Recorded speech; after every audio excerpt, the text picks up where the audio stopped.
নমস্কাৰ জনাইছো সকলোকে মোৰ চেনেলৰ অন্য এক ভিডিঅলৈ সকলোকে স্বাগতম জনাইছো আজি আমি পঢ়িবলৈ ওলাইছো ক্লাস 6 ৰ যোনখন নতুন কিতাপ আহিছে ইংলিছৰ ৰেইনবো 1 তাৰো এটা চেপ্টাৰ বাকি আগৰ চেপ্টাৰ বিলাক তোমালোকৰ কাৰণে মই আপলোড কৰি থৈছো যদি চোৱা নাই চাই ল'ব পাৰিবা এতিয়া আমি আহিছো 5 নম্বৰ চেপ্টাৰটো যোনটো হৈছে ৰবিনসন ক্ৰুসো ওপৰত এই চেপ্টাৰটো দিয়া হৈছে প্ৰি ৰিডিংত ইয়াত এখন তোমালোকক কিতাপৰ বেটুপাত এটা দিয়া আছে তাত লিখা আছে the life and strange surprising adventures of Robinson Crusoe of York mariner তেওঁৰ ইয়াত বিভিন্ন ধৰণৰ মানে এক্টিভিটি বিলাক কাৰ্যসূচী বিলাক যোনবোৰ তেওঁ কৰিছিলে সেইবোৰৰ ওপৰত এই কিতাপখনত দিয়া আছে তাৰে কিছানি আমি অকমান পঢ়িম এতিয়া ঠিক আছে প্ৰথম চেপ্টাৰটো লৈ আহিছো প্ৰথম পাঠটোলৈ ৰবিনসন ক্ৰুসো was an adventurer তেওঁ কি আছিল এডভেঞ্চাৰাৰ আছিল তেওঁ বিভিন্ন ধৰণৰ মানে এই যে bungee jumping skylight scuba diving এনেকুৱা ধৰণৰ মানে হেৰিবোৰ কৰি এক্টিভিটি বিলাক কৰি ভাল পাইছিলে তেওঁ ঠিক আছে সেইবিলাককে এডভেঞ্চাৰাৰ বুলি কয় তাৰ মানে মৃত্যুৰ লগত খেলা খেল বুলি কয় আৰু ঠিক আছে he went on several vogues মানে কি আমাৰ যে সাগৰত এটা কৰা যাত্ৰা আৱিষ্কাৰৰ কাৰণে কৰা যাত্ৰাটোক vogues বুলি কয় ঠিক আছে তো বিভিন্ন ধৰণৰ এনেকুৱা যাত্ৰা কৰিছে আগতেও unfortunately মানে এদিন হঠাৎ কি হ'ল তেওঁৰ during one vogue the ship in which he was voguing was destroyed ভাঙি সিঙি চুৰমাৰ হৈ গল ধ্বংস হৈ গল luckily কোনৰকম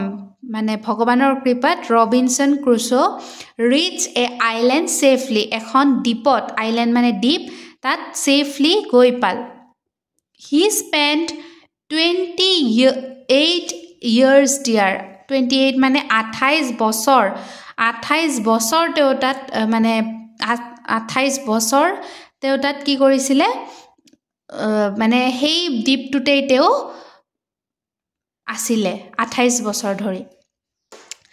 Surviving on that island was not less than an adventure for him তেনেকুৱা এখন দ্বীপত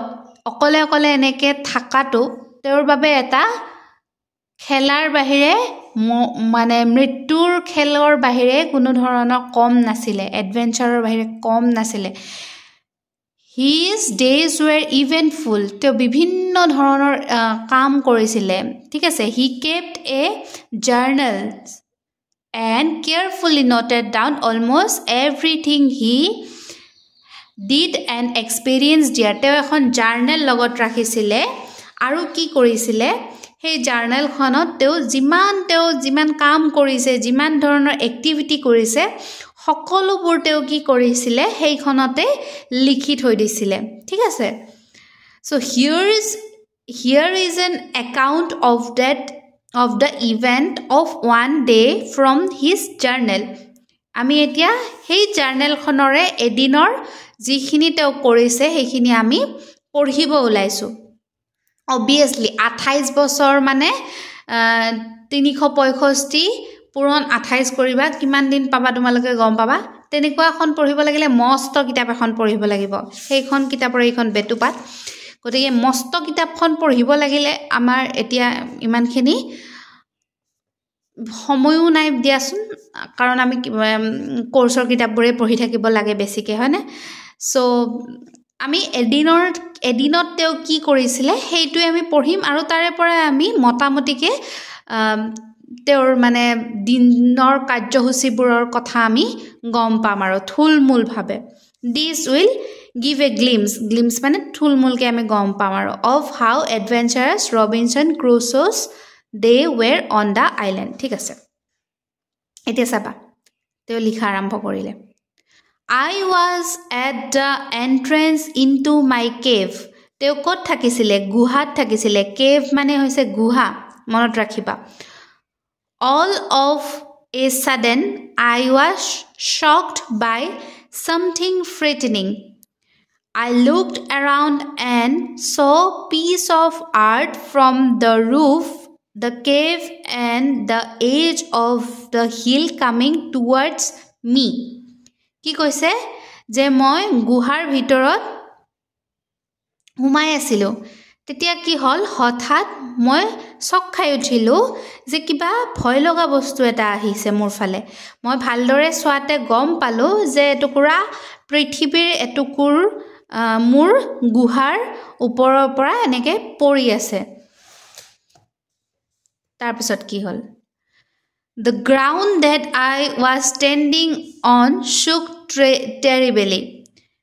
কি হ'ল shook মানে কঁপি উঠিছিল মই যিখিনি জায়গাত থিয় হৈ আছিলোঁ যিখিনি মাটিত মই ষ্টেণ্ডিং মানে থিয় হৈ থকা যিখিনি মাটিত মই থিয় হৈ আছিলোঁ সেইখিনি কঁপি গ'ল I dropped on the ground on my knees and hands. মই কি কৰিলোঁ মই এনেকৈ আঁঠুকাৰি বহি গ'লোঁ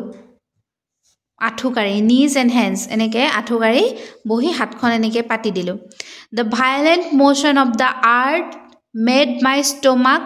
sick. পেটটো মোৰ বেয়া কৰিব ধৰিলে হয়নে ভয় লাগিলে যিটো হয় আৰু সেইটো হৈছিলে তেওঁৰ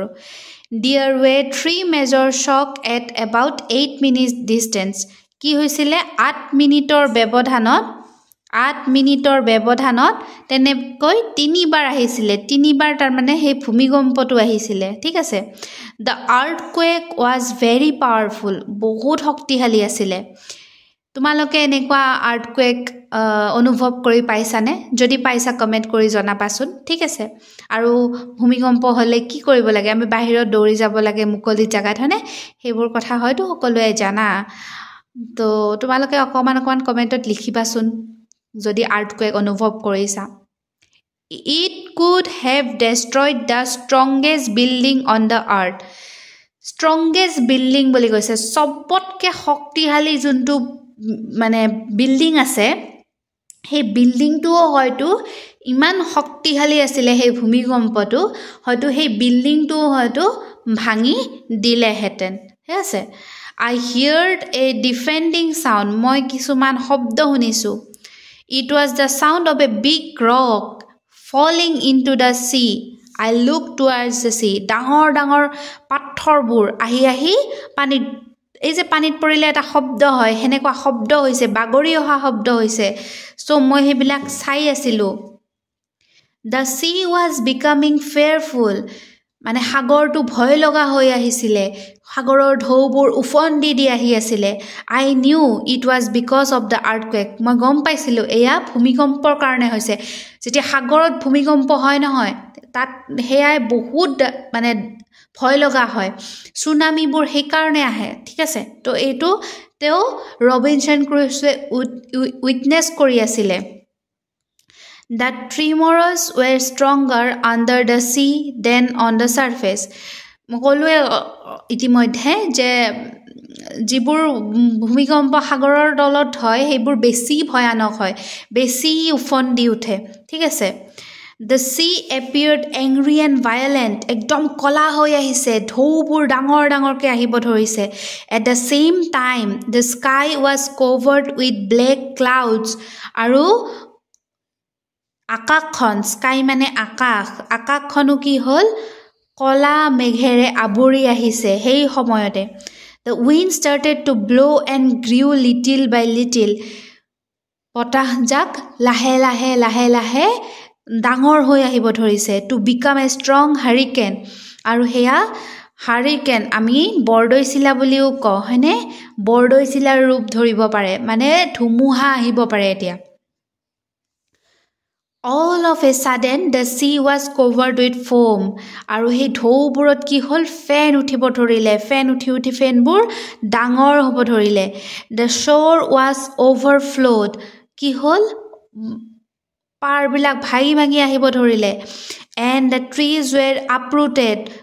trees বিলাক কি হল উঘালি পৰিলে ইন এ হৰিফাইং মেনাৰ কেনেকুৱা যে ভয়ংকৰ আছিল সেই পৰিবেশ what a fearful sight it was কি যে ভয় লগা দৃশ্য আছিল হেয়া sight মানে দৃশ্য The storm weakened after few hours. আৰু অকমান পিছত কি হ'ল এই যে ধুমুহা জাক কমিব ধৰিলে but that did not bring me any relief সেই কিন্তু যে কমিব ধৰিছে সেইবোৰে কিন্তু মোক শান্তি দিয়া নাছিলে as it started to rain heavily কাৰণ এতিয়া বৰষুণ আহিব ধৰিল ধুমুহাৰ পিছত যেনেকৈ বৰষুণ আহে হেয়াও কৈছে তেওঁ যে বৰষুণ আহিব ধৰিলে বহুত জোৰকে বৰষুণ আহিছিলে I went in and sat down in my tent মই এটা টেন্ট লৈ গৈছিলোঁ যেটো তেওঁ মানে আছিল তেওঁৰ টেন্ট এন্ড লগত আছিল যেটো তেওঁ ভোগ কৰিবলৈ গৈছিল হয় না নহয় গতিকে it was raining heavier than before I decided to go to the cave বেছিকে বেছি বৰষুণ আহিব ধৰিলে আৰু লাষ্টত মই কি কৰিলো মই নিজৰ গুহালৈ উভতি যোৱাৰ সিদ্ধান্ত ললো I sat in the cave cautiously মই এনেকে কুকুৰ জুঙৰকে মানে থাকিলো আৰু there was no more shocks তাত মানে আৰু মোৰ লগত একোৱে নাছিলে I felt safe এতিয়া বিজুলী ঢেৰকনি কমিলে মকমান মানে সুৰক্ষিত महसूस কৰিছো সেফ মানে সুৰক্ষিত I told myself what an adventure I had today মই নিজকে কলো বাহ কেনেকুৱা এডভেঞ্চাৰছ মই মানে পালো আজি নিজে এটা মানে নিজৰে এটা কেনেকুৱা লাগে ন সাক্ষী হৈ ৰল সেই বস্তুটোৰ I must celebrate a survival of the day মই এইটো বস্তু যেতিয়া মই যাম মই survival of the day বুলি মই celebrate কৰিম It was indeed an adventure and adventures of a very different kind এইটোৱে বহুত বেলেগ ধৰণৰ এডভেঞ্চাৰছ আছিল ঠিক আছে এনেকুৱা এডভেঞ্চাৰছ কোনেও পোৱা নাই আমি সাধাৰণতে কি হয় আমাৰ যেতিয়া বতা ধুমুহা আহে আমাৰ ইয়াত তো অসমত সাগৰ নাইয়ে নৰমালি যেতিয়া বতা ধুমুহা আহে আমি তেতিয়া কি কৰো ঘৰৰ ভিতৰত সোমাই যাও হয়নে ওচৰ দোকান পোহাৰ থাকিলে আমি হেবিলাকতে সোমাই যাও তেনেকুৱা ধৰণৰ কিন্তু তেওঁটো একোই নাছিলে খালি গুহাটো আছিল গুহাৰো হিলবোৰ আহি সাগৰত পৰি আছে গতিকে ভাবাচোন কেনেকুৱা এটা ভয় লগা কথা ঠিক আছে ইয়াতে কেইটামান তোমালোকক শব্দ অৰ্থ দিছে adventures and usual and excitings of daring experience কিছুমান মানে কাৰ্য যিবিলাক আমি সাহসেৰে কৰো মই অলৰেডি তোমালোকক পাঠটো পঢ়াই থাকতে কৈছো ট্ৰিমৰ্স মানে শক বা সিভাৰিং কপি থাকে যে বা একদম শক হৈ থিয় হৈ থাকে হেতু বস্তু ডিফেনিং মানে ভেৰি লাউড একদম ঘুৰুম গৰম এনেকে যে বিজুলী ঢেৰকনি মাৰে হেবলা ফম মানে তো কলুৱে ফেন হয়নে এ মাছ অফ স্মল বাবলস গতিকে এইখিনি তোমালোকৰ এই পাঠটো আছিল যদি বুজি পাইছা তেতিয়া হলে লাইক কমেন্ট কৰিবা আৰু মোক জনাবলৈ নাপাহৰিবা ঠিক আছে লগতে সাবস্ক্ৰাইব কৰিব অকমান তোমালোকে ৰখি আছা মানে ভিডিওটো সাইড হৈ দিয়া কিন্তু সাবস্ক্ৰাইব নকৰা প্লিজ সাবস্ক্ৰাইব কৰিবা আৰু এই প্ৰশ্ন উত্তৰখিনি এই পাঠটোৰ মই নেক্সট ভিডিওটোত আপলোড কৰিম হোপ তোমালোকে চাই ভাল পাইছা আজিলৈ আহিছো নতুন এক ভিডিওৰ সৈতে পুনৰ লগ পাম বাই বাই